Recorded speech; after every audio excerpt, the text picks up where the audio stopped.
Hoy en Conciencia hablaremos sobre desconfianza y desinformación.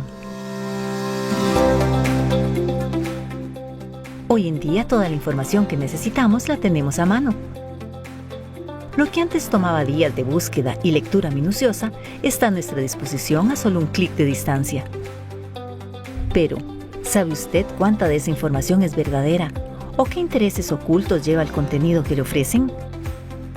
La desinformación afecta la convivencia democrática, la opinión pública y el funcionamiento de los procesos políticos y sociales de un país. Todas las personas somos vulnerables a caer ante una noticia falsa o una información engañosa. Es por ello que se hace necesario cuestionar e investigar todo lo que buscamos y recibimos en las redes. Dudar es la clave, porque si nadie se siente vulnerable, nadie buscará las herramientas para protegerse. Y para ampliar más este tema, nos acompaña la doctora Ingrid Bachmann Cáceres, profesora e investigadora de la Facultad de Comunicaciones de la Pontificia Universidad Católica de Chile.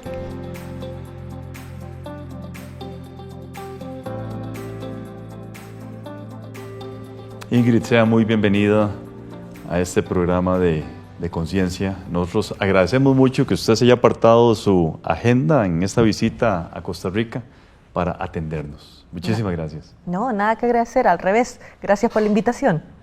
Ingrid, usted se ha dedicado a estudiar cómo las audiencias navegan, interactúan, procesan contenidos de medios y redes sociales, además de investigar el impacto de la desinformación y confianza de los medios. Una primera pregunta, tengo muchísimas, pero una primera, ¿qué papel juegan las redes sociales en la forma en cómo las personas consumen noticias? Y una segunda que le quiero hacer desde ahora es, ¿qué tan confiables son las redes sociales para asimilar noticias? Es una muy buena pregunta la segunda, pero voy a partir por la primera.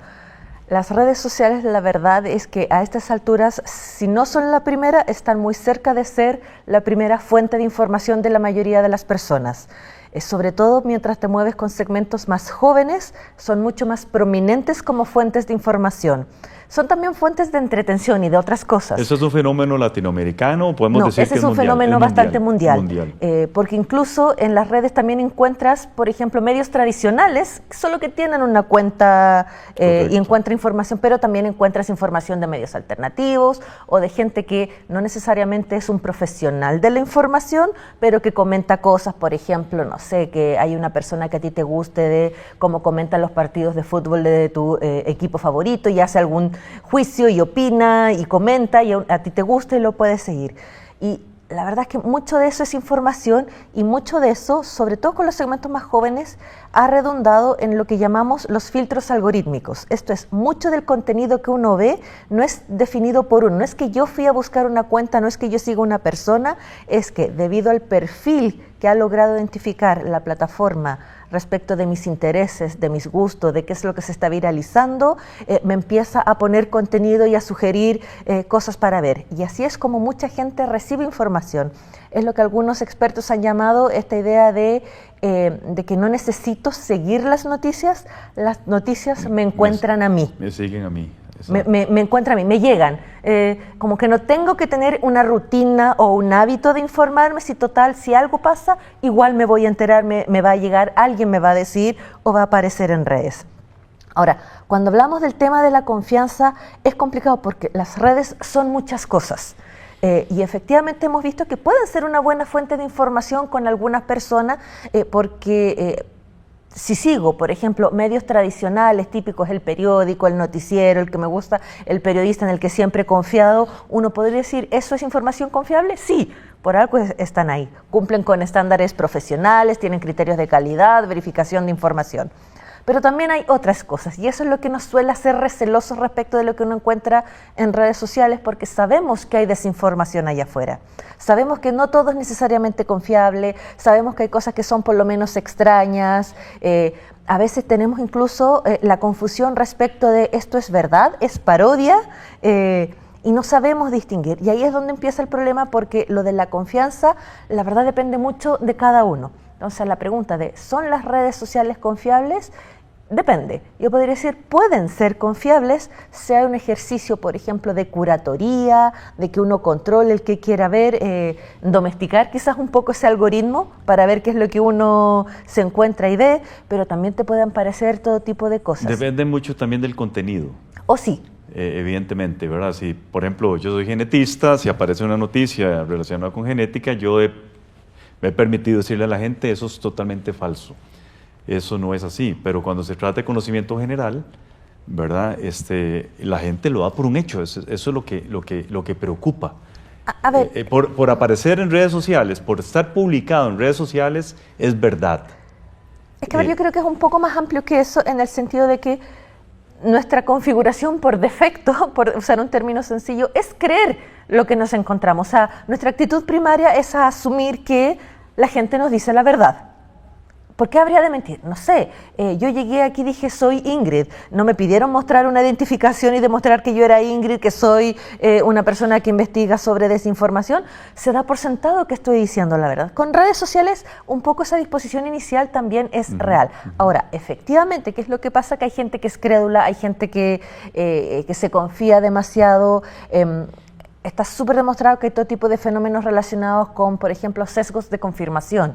Si te vienen a decir algo en lo que ya creías o que ya sospechabas, o algo de cómo tú crees que debe ser el mundo, por ejemplo, en términos de, supongamos, de cuál es la mejor manera de ordenar el sistema de justicia de un país, todo eso te va a ir reforzando. Por ejemplo, el tema del movimiento antivacunas. Probablemente ahí hay alguna relación con temas como, por ejemplo, gente que sospecha de la industria de las farmacéuticas. Y no necesariamente esa gente es antivacuna per se, pero ya tienen un recelo respecto de un tipo de industria, de por qué ciertos productos, y si después lo empiezas a básicamente sembrarle más duda y más semillas con que no, es que tiene secuelas que no te han dicho, es que no son necesarias todas las vacunas, es que mira lo que puede pasar, el que el riesgo es demasiado grande, y empiezas a generar todas estas ansiedades, estos miedos, en algunos casos incluso ira respecto de ciertos fenómenos, la verdad es que es más probable que empieces a caer. Y además hay un fenómeno que tiene que ver con la mera familiaridad, es un fenómeno de verdad ilusoria, le decimos. Mientras más ves cierto tipo de contenido, más probable es que creas que es cierto. Y con las redes sociales pasa eso, porque aparece uno, aparece otro y otro más, entonces algo de cierto tiene que ver ahí. Y ya con abriendo esa puerta, se empieza a generar ese proceso en que uno quizá dice, tal vez, y después de a poquito te vas convenciendo un poquito más, y así es como tienes gente como de trinchera en su posición de no, esto es la verdad, más allá de lo que diga la evidencia lógica, lo que diga la evidencia científica, o lo que diga la mera coherencia de esto no parece ni siquiera sensato. Exacto. Permíteme hacer una primera pausa.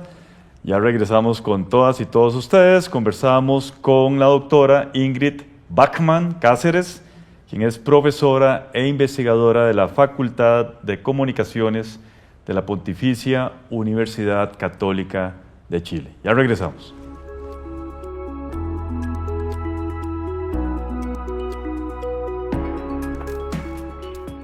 La alfabetización mediática e informacional, AMI, es un conjunto de habilidades que permite a las personas buscar, evaluar, utilizar y crear información y contenidos de manera crítica, ética y eficaz.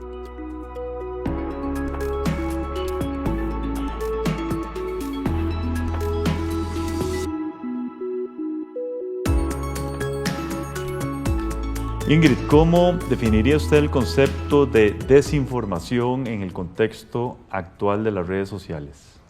Y le voy a hacer una segunda. ¿Cuál es la intención de desinformar? ¿Cuál es la intención de las noticias falsas? ¿Qué se ha estudiado al respecto? La desinformación es información que se sabe falsa o incorrecta y que se difunde deliberadamente con la intención de engañar, de hacerte creer algo que no es verdad. Esa es la gran diferencia, por ejemplo, con el error genuino, con el que me equivoqué y no interpreté esto, con información errónea o quizás incompleta que uno puede tener.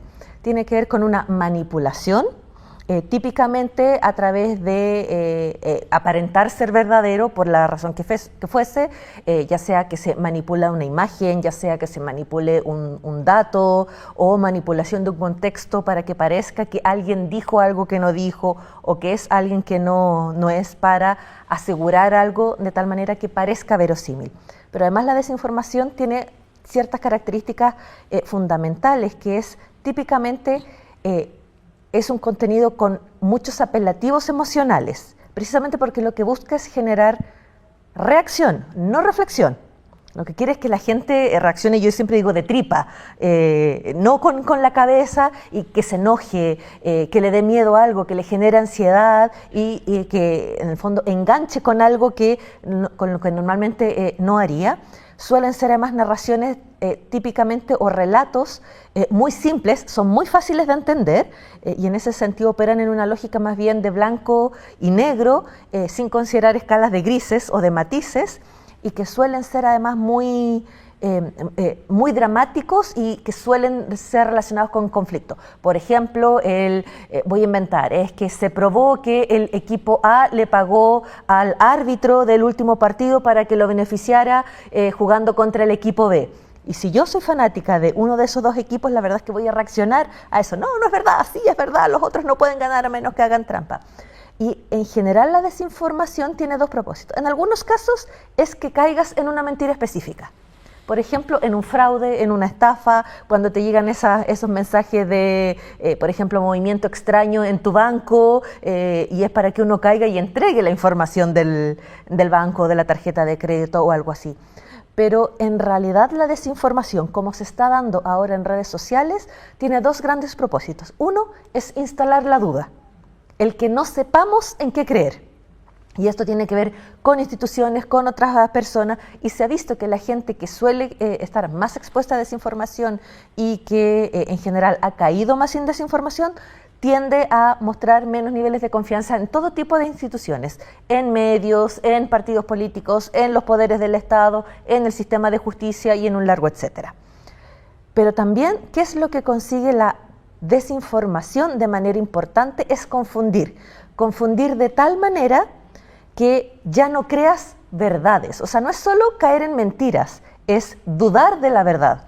Y eso es particularmente insidioso porque en el fondo te deja con la duda, con la confusión, el que no sé cómo determinar. Y si bien yo creo, por ejemplo, que un sano escepticismo con todo tipo de contenidos es bueno, el no creérselo todo, la verdad es que con la desinformación la mayoría de nosotros nos hemos vuelto más bien cínicos. No creemos de entrada y peligrosamente cada vez más no creemos en verdades establecidas o por lo menos verificadas y comprobadas. ¿Y cuál es la intencionalidad detrás de eso? Es que lo que no logro entender. O sea, ¿por qué la gente se empeña en desinformar, ¿verdad? O decir verdades incompletas en redes sociales? Yo entiendo lo del fraude y entiendo lo de la estafa. Uh-huh. ¿Verdad? Si dejamos eso por fuera, ¿cuál es la intención de esta gente de estar engañando a la gente? Manipular la opinión pública.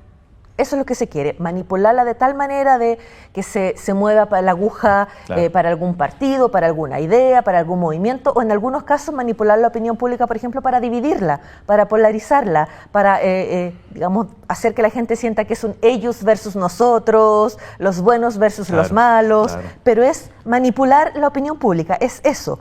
En redes sociales es muy evidente porque, claro, sale uno que dice A, salta otro que dice B y empiezan a pelearse rápidamente, empiezan a denostarse uno a otro, tú descerebrado que no entiendes, tú tal por cual que esto. Entonces eso genera división, eso genera gente más manipulable, claro, y genera básicamente un problema de cohesión social, porque como sociedad no estamos compartiendo las mismas ideas tan básicas como qué es verdad o qué no, a qué le creo y a qué no. Casualmente, una pregunta sobre eso. ¿Qué factores influyen en la confianza o desconfianza hacia los medios tradicionales de comunicación? ¿Qué factores influyen? Hay cosas que tienen que ver, por ejemplo, relacionados con edad, pero no es la edad per se lo que influye, sino que tienen que ver con haber sido, por ejemplo, las generaciones más mayores que vienen de un hábito, por ejemplo, de consumo informativo, de este ideal normativo de un buen ciudadano es un ciudadano informado. Yo, por ejemplo, todavía tengo la tradición de me instalo a una hora a ver las noticias de la tele, desayuno con el periódico, de ciertas rutinas informativas. Y, por ejemplo, esas personas que vienen como de esa tradición, que formaron ese hábito, suelen tener mayor confianza en los medios tradicionales.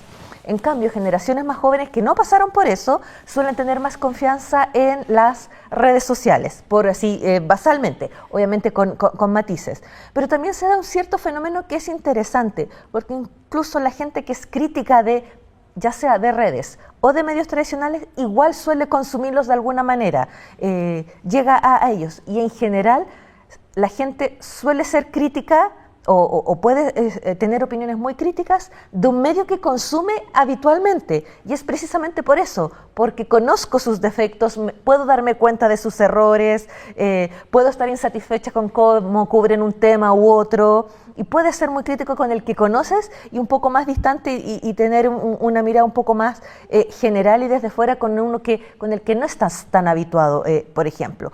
Pero sí se ha visto que, por ejemplo, la desinformación, hay un segmento importante de esto de manipular la opinión pública, de precisamente menoscabar la confianza en los medios tradicionales. Cuando digo tradicionales, más me refiero con estándares profesionales, porque pueden ser nativos digitales, medios que nacieron online y todo eso, y no solo en soportes físicos o algo así, porque son unas de los, históricamente han sido uno de los, digamos, de las autoridades de la verdad. O sea, son los que te dicen las verdades informativas, los que te dicen cuáles son los asuntos públicos relevantes, qué es lo que está pasando en la nación. Entonces, como para manipular la opinión pública, una de las cosas que tienes que hacer es básicamente afectar los otros espacios que tradicionalmente informaban la opinión pública, como los medios. Claro. Una segunda pausa, Ingrid, se va rapidísimo el tiempo en televisión. Estamos conversando con la doctora Ingrid Bachmann Cáceres, quien es investigadora y docente de la Facultad de Comunicaciones en la Pontificia Universidad Católica de Chile. Ya regresamos.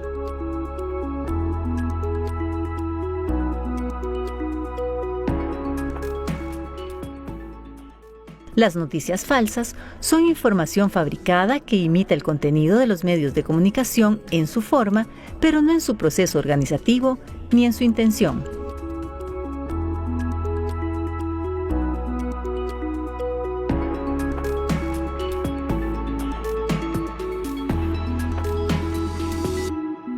Ingrid, dada su experiencia, ¿por qué las personas tienden a creer en las noticias falsas? Hay dos grandes elementos. Uno tiene que ver con factores cognitivos. La falta de atención, leemos en diagonal, y en los tiempos actuales las redes han fomentado eso, el que uno tiene 3 segundos y si no pasó, no lo procesó. Hay otro que tiene que ver con sesgos de confirmación, que me venga a reforzar lo que yo ya creo, y hay otro que tiene que ver con este efecto de verdad ilusoria y que es la familiaridad. Cuando me repiten algo muchas veces es más probable que lo crea. Pero hay otro que tiene que ver con factores socioemocionales, diría yo. Cuando, por ejemplo, con fuentes que son relacionadas con mi identidad, por ejemplo, si es gente que se parece a mí, ya sea que es de mi edad, de mi grupo familiar, pares, por ejemplo, o gente a la que yo respeto, líderes de opinión, o la elite, es más probable que yo les crea a ese tipo de cosas. Contenido emocionalizante o que me pilla con un estado emocional determinado también es más probable que lo crea, lo que me genera rabia, miedo, ansiedad, pero también si yo estoy, por ejemplo, más deprimida o que estoy ya, por ejemplo, un poco insatisfecha con la sociedad o con un político o con algo, es más probable que puedan tocar ese nervio y con eso me salto el juicio crítico, respondo emocionalmente, no racionalmente. Y también tiene que ver con cosas tan sencillas como que hay cosas en las que queremos creer. O sea, nos encantaría que el mundo operara de cierta manera o vemos el mundo de tal manera que cuando nos vienen a contar una historia que viene a reforzar lo que ya creíamos, tendemos a creer más. Claro. Permítame introducir la inteligencia artificial en esto. ¿Será una herramienta útil para poder determinar es o no es noticia falsa? Podría ayudar. Y por ejemplo, sé de en algunos lugares donde periodistas han empezado a usar inteligencia artificial para ayudar en la verificación de imágenes, por ejemplo, para detectar. Inventemos que yo pongo una foto y digo, esto es un bombardeo en Irán. Y con las imágenes detectar, mira, no, aquí los píxeles son irregulares, algo que el ojo humano no podría detectar. Y que una inteligencia artificial sí podría hacer rápidamente con aquí hay un patrón irregular o esta imagen no corresponde. Dicho eso, lamentablemente la inteligencia artificial también puede ser muy buena para desinformar, puede ser muy eficiente en crear imágenes hiperrealistas, cada vez es mejor en crear, por ejemplo, audios que parecen verosímiles o textos que parecen hechos por lo de cualquier persona. Ya no parecen esas cosas como robotizadas, parecen reales y al parecer de otras personas, la verdad es que son más verosímiles. Correcto. ¿Cómo impacta la desinformación en grupos más vulnerables de la sociedad? El principal problema con segmentos más vulnerables tiene que ver con que quedan más expuestos a las consecuencias de la desinformación. Por ejemplo, el tema de fraudes o de estafas. Gente que adultos mayores. Adultos mayores, por ejemplo. Todos sabemos de, digamos, o tenemos un abuelo o un conocido que fue afectado, que no se creyó porque no se manejaba con la tecnología o porque cuando recibió un audio falso pensó que era verdad. Tenemos eso. Pero también hemos visto que hay, por ejemplo, cierto segmento en juventud, en jóvenes, que puede ser expuesto porque están tan familiarizados con el mundo digital que no lo cuestionan. Estos nativos digitales que nosotros decimos están tan acostumbrados que hay cierto tipo de contenidos que llegan digital que tiene que ser verdad. O sea, ¿por qué van a dudar?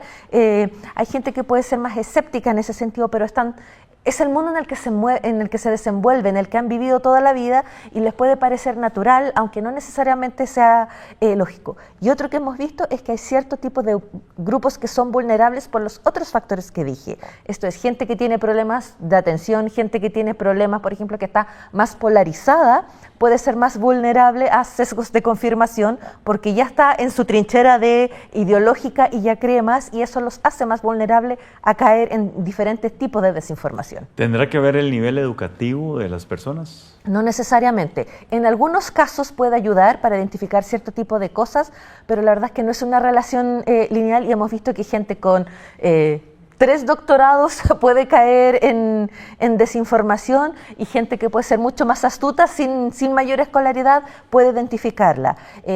En algunos casos, para algunas cosas, por ejemplo, cierto tipo de manipulaciones o la misma idea de usar inteligencia artificial para verificar algo, probablemente sí se pueda eventualmente relacionar o correlacionar con educación, pero no es así per se. Ahora, ¿qué es lo que sí te puede ofrecer más que la escolaridad en términos de años de educación? Es el tener alfabetización sobre este tipo de cosas. Saber cómo operan los medios, saber cómo funciona la digitalización, saber cómo funcionan los algoritmos. Ese tipo de cosas, la verdad es que te deja mucho más prevenido y mucho más resiliente contra la desinformación. ¿Qué viene? ¿Cómo proyecta usted el futuro a partir de noticias falsas? ¿Vamos a estar totalmente invadidos de información falsa? Yo creo que ya estamos invadidos. En ese sentido, es parte de nuestra vida cotidiana. O sea, sabemos que está allá afuera, no nos cuesta nada encontrarla, vamos a seguir cayendo. Lo que yo sí creo es que todavía hasta el día de hoy hay más información que desinformación allá afuera. Todavía encontramos regularmente información fiable, verificada, en la que creemos y en la que vale la pena invertir como sociedad. O sea, todavía tenemos Wikipedia, todavía tenemos información científica, todavía tenemos medios que son responsables a la hora de publicar información, por mencionar solo algunos ejemplos. Pero sí, yo creo que el desafío es que nunca habíamos tenido una tecnología tan eficiente para desinformar.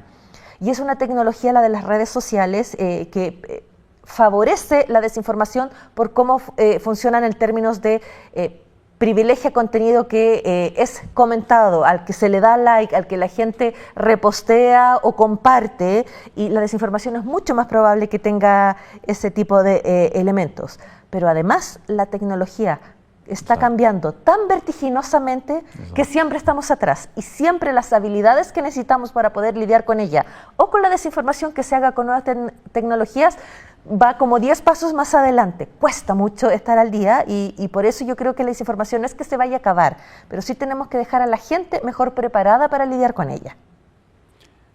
Muchísimas gracias nuevamente. Agradecemos que usted haya hecho un ladito la apretada agenda que tenía para venir a compartir esos 30 minutos con nosotros, Ingrid. No, muchas gracias por la invitación. Feliz estadía en nuestro país y feliz regreso a Chile. Muchas gracias. Gracias también a todas y todos ustedes. Continúen con la programación de Canal 15 UCR, no sin antes ver nuestra sección Conceptos. Hola, soy Catalina Lao y les doy la bienvenida a Conceptos, el espacio donde definimos algunos de los términos que se usaron durante el programa y los ponemos en contexto. Por ejemplo, hoy se usó esta palabra. Gente que tiene problemas, por ejemplo, que está más polarizada, puede ser más vulnerable a... En política, polarizar es el proceso por el cual la opinión pública y los partidos se distancian hacia posturas ideológicas extremas, eliminando los puntos medios. La polarización representa un riesgo porque hace que las posturas políticas se alejen del centro y se vuelvan radicales, lo que genera una profunda desconfianza, rechazo o incluso odio hacia quienes piensan distinto. Según sugiere la investigadora, esto influye en la manera en cómo se consume la información. Pero también se utilizó el siguiente término. Funciona la digitalización, saber cómo funcionan los algoritmos, ese tipo de cosas, la verdad. Un algoritmo es una secuencia de instrucciones o pasos lógicos diseñados para resolver un problema o realizar una tarea específica. Los algoritmos de redes son reglas matemáticas diseñadas para analizar el comportamiento y predecir qué contenido o información le interesarán más, filtrando lo que se ve en la pantalla. La investigadora usa este concepto para referirse a la necesidad de educarse y conocer el funcionamiento de los algoritmos para poder combatir así la desinformación. Esto fue Conceptos. Recuerde que puede seguirnos en nuestras páginas de Facebook y YouTube para conocer más sobre nuestros temas de investigación. Les espero en el próximo programa de Conciencia para seguir definiendo más palabras. Hasta la próxima.